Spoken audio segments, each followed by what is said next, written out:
my grandfather Verus I have learned to be gentle and meek, and to refrain from all anger and passion.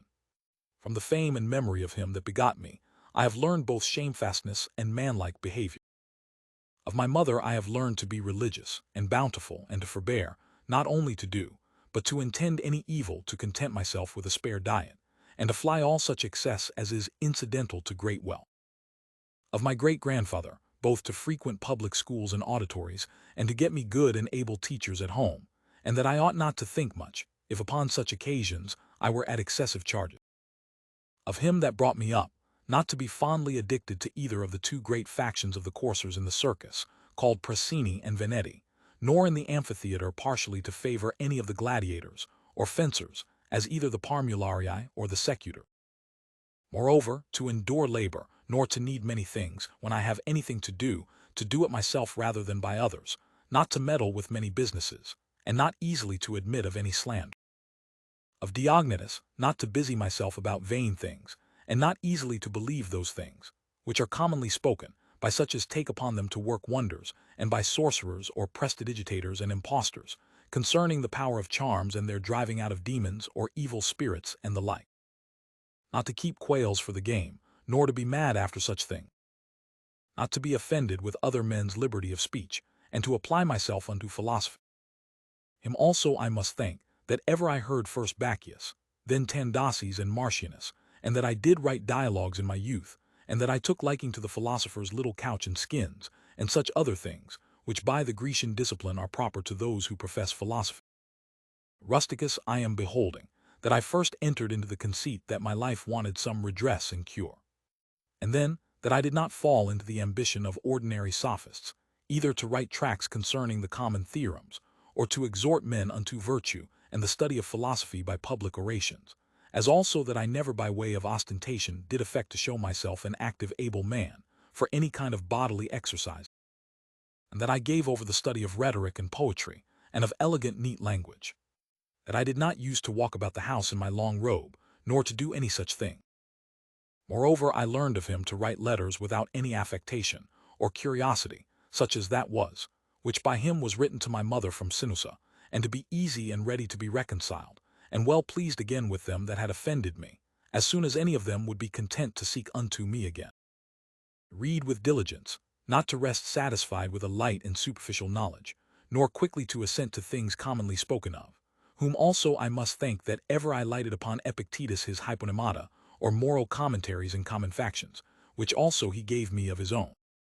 From Apollonius, true liberty and unvariable steadfastness, and not to regard anything at all, though never so little but right and reason, and always, whether in the sharpest pains or after the loss of a child, or in long diseases, to be still the same man, who also was a present and visible example unto me, that it was possible for the same man to be both vehement and remiss, a man not subject to be vexed and offended with the incapacity of his scholars and auditors in his lectures and expositions, and a true pattern of a man who, of all his good gifts and faculties, least esteemed in himself, that his excellent skill and ability to teach and persuade others the common theorems and maxims of the Stoic philosophy. Of him also I learned how to receive favors and kindnesses, as commonly they are accounted, from friends, so that I might not become obnoxious unto them, for them, nor more yielding upon occasion than in right I ought, and yet so that I should not pass them neither as an unsensible and unthankful man. Of Sextus, mildness and the pattern of a family governed with paternal affection, and a purpose to live according to nature, to be grave without affectation, to observe carefully the several dispositions of my friends, not to be offended with idiots, nor unseasonably to set upon those that are carried with the vulgar opinions, with the theorems and tenets of philosophers, his conversation being an example how a man might accommodate himself to all men and company, so that though his company were sweeter and more pleasing than any flatterer's cogging and fawning, yet was it at the same time most respected and reverenced, who also had a proper happiness and faculty, rationally and methodically to find out, and set in order all necessary determinations and instructions for a man's life. A man without ever the least appearance of anger or any other passion, able at the same time most exactly to observe the Stoic apatheia or unpassionateness, and yet to be most tender-hearted, ever of good credit, and yet almost without any noise or rumor, very learned, and yet making little show. From Alexander the grammarian to be unreprovable myself, and not reproachfully to reprehend any man for a barbarism, or a solecism, or any false pronunciation, but dexterously by way of answer, or testimony, or confirmation of the same matter, taking no notice of the word, to utter it as it should have been spoken, or by some other such close and indirect admonition, handsomely and civilly to tell him of fronto, to how much envy and fraud and hypocrisy the state of a tyrannous king is subject unto, and how they who are commonly called epsilon letter 1F50 pi alpha tau rho iota delta alpha iota, i.e. nobly born, are in some sort incapable or void of natural affection. Of Alexander the Platonic, not often nor without great necessity to say, or to write to any man in a letter, I am not at leisure, nor in this manner still to put off those duties, which we owe to our friends and acquaintances, to every one in his kind under pretense of urgent affairs. Of Catullus, not to contemn any friend's expostulation, though unjust, but to strive to reduce him to his former disposition, freely and heartily to speak well of all my masters upon any occasion, as it is reported of Domitius and Athenodonus, and to love my children with true affection. From my brother Severus, to be kind and loving to all them of my house and family, by whom also I came to the knowledge of Thracia and Helvidius, and Cato and Dio and Brutus. He it was also that did put me in the first conceit and desire of an equal commonwealth, administered by justice and equality, and of a kingdom wherein should be regarded nothing more than the good and welfare of the subjects.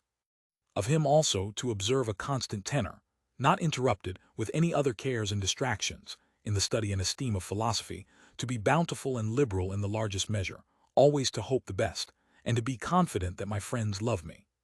In whom I moreover observed open dealing towards those whom he reproved at any time, and that his friends might without all doubt or much observation know what he would, or would not, so open and plain was he. From Claudius Maximus, in all things to endeavor to have power of myself, and in nothing to be carried about, to be cheerful and courageous in all sudden chances and accidents, as in sicknesses, to love mildness and moderation and gravity, and to do my business, whatsoever it be, thoroughly, and without querulousness. Whatsoever he said, all men believed him that as he spake, so he thought, and whatsoever he did, that he did it with a good intent.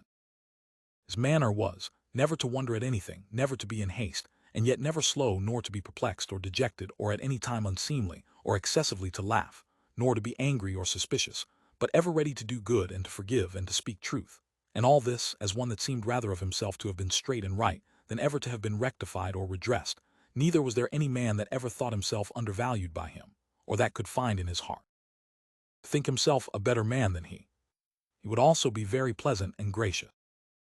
In my father I observed his meekness, his constancy without wavering in those things, which after a due examination and deliberation he had determined. How free from all vanity he carried himself in matter of honor and dignity, as they are esteemed, his laboriousness and assiduity, his readiness to hear any man that had aught to say tending to any common good, how generally and impartially he would give every man his due, his skill and knowledge, when rigor or extremity, or when remissness or moderation was in season, how he did abstain from all unchaste love of youths, his moderate condescending to other men's occasions as an ordinary man,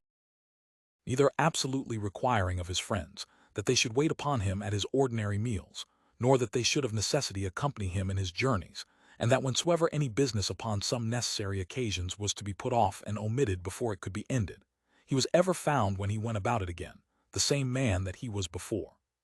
His accurate examination of things in consultations, and patient hearing of others.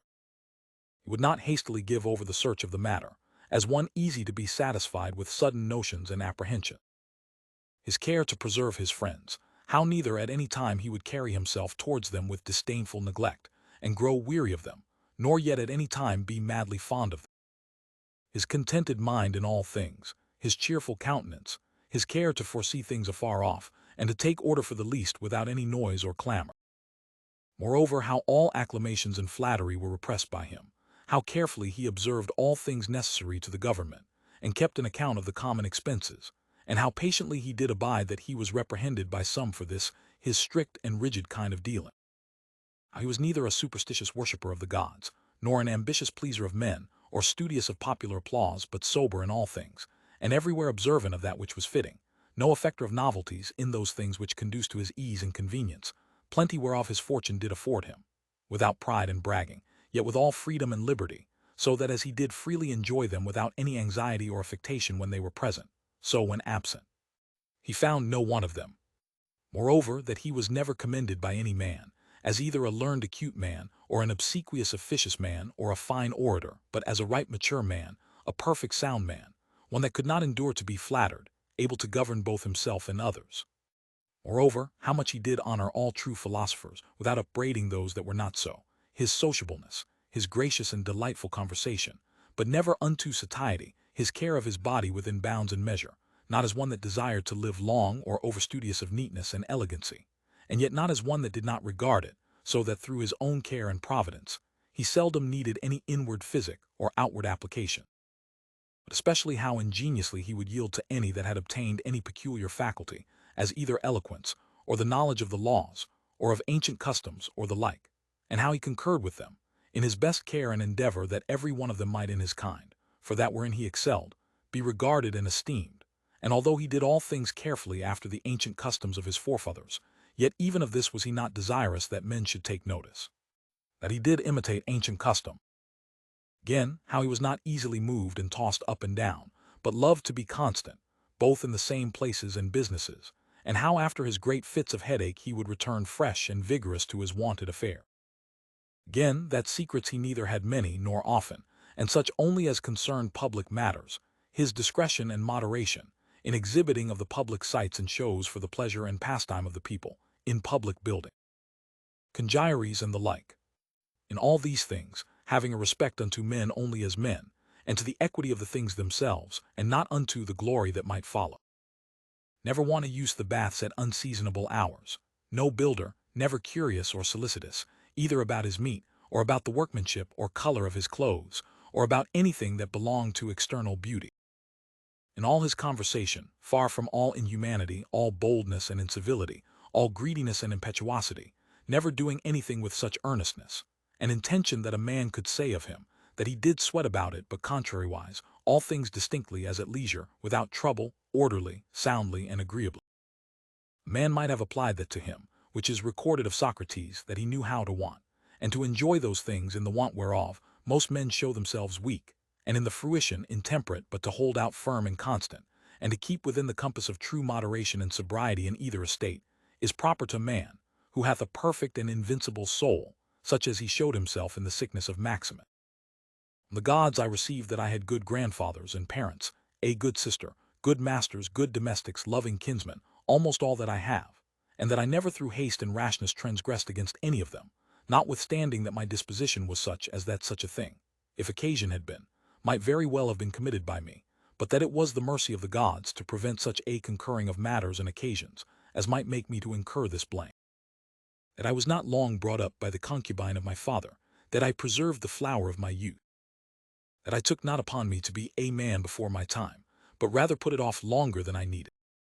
that I lived under the government of my lord and father, who would take away from me all pride and vainglory, and reduce me to that conceit and opinion that it was not impossible for a prince to live in the court without a troop of guards and followers, extraordinary apparel, such and such torches and statues, and other like particulars of state and magnificence, but that a man may reduce and contract himself almost to the state of a private man.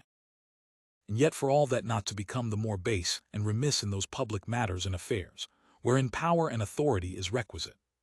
That I have had such a brother, who by his own example might stir me up to think of myself, and by his respect and love, delight and please me. That I have got ingenuous children, and that they were not born distorted, nor with any other natural deformity. That I was no great proficient in the study of rhetoric and poetry, and of other faculties, which perchance I might have dwelt upon, if I had found myself to go on in them with success. That I did by times prefer those by whom I was brought up to such places and dignities which they seemed unto me most to desire, and that I did not put them off with hope and expectation, that, since that they were yet but young, I would do the same hereafter. That I ever knew Apollonius and Rusticus and Maximus.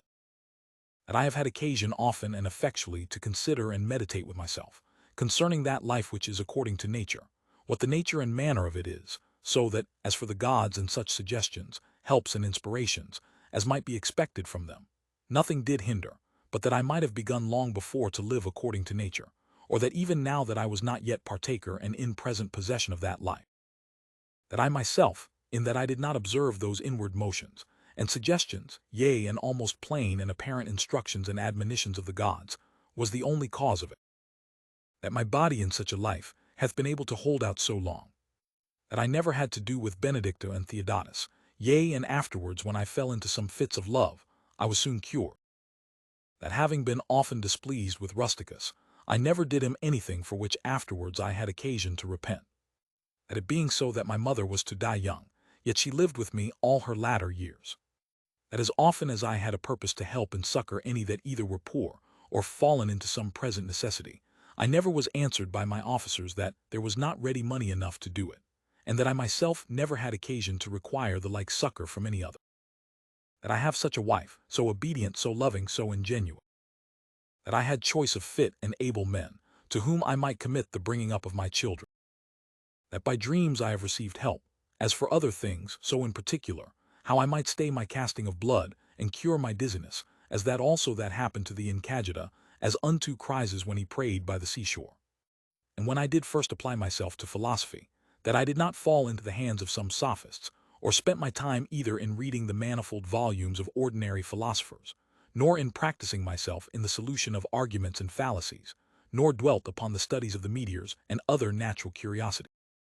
All these things without the assistance of the gods and fortune could not have been. In the country of the Quadiat Granua these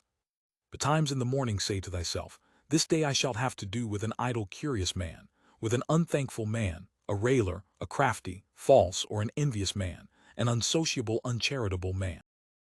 All these ill qualities have happened unto them, through ignorance of that which is truly good and truly bad.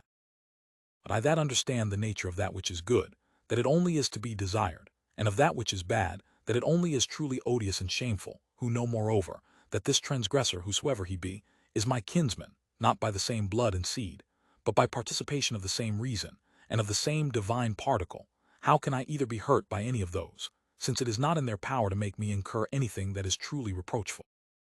or angry and ill affected towards him, who by nature is so near unto me? For we are all born to be fellow workers, as the feet, the hands, and the eyelids, as the rows of the upper and under teeth, for such therefore to be in opposition, is against nature, and what is it to chafe at, and to be averse from, but to be in opposition? Whatsoever I am, is either flesh, or life, or that which we commonly call the mistress and overruling part of man, reason. Away with thy books, suffer not thy mind any more to be distracted, and carried to and fro, for it will not be. But as even now ready to die, think little of thy flesh, blood, bones, and a skin, a pretty piece of knit and twisted work, consisting of nerves, veins, and arteries, think no more of it than so. And as for thy life, consider what it is, a wind, not one constant wind neither, but every moment of an hour let out and sucked in again.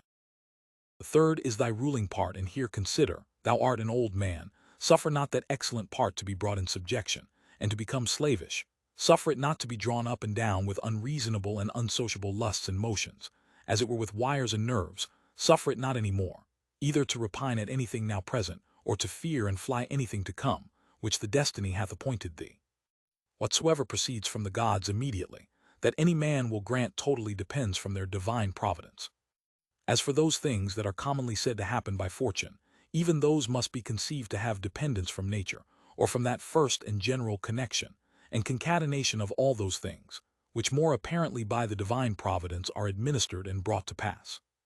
All things flow from thence, and whatsoever it is that is both necessary and conducing to the whole part of which thou art, and whatsoever it is that is requisite and necessary for the preservation of the general, must of necessity for every particular nature be good and behoveful.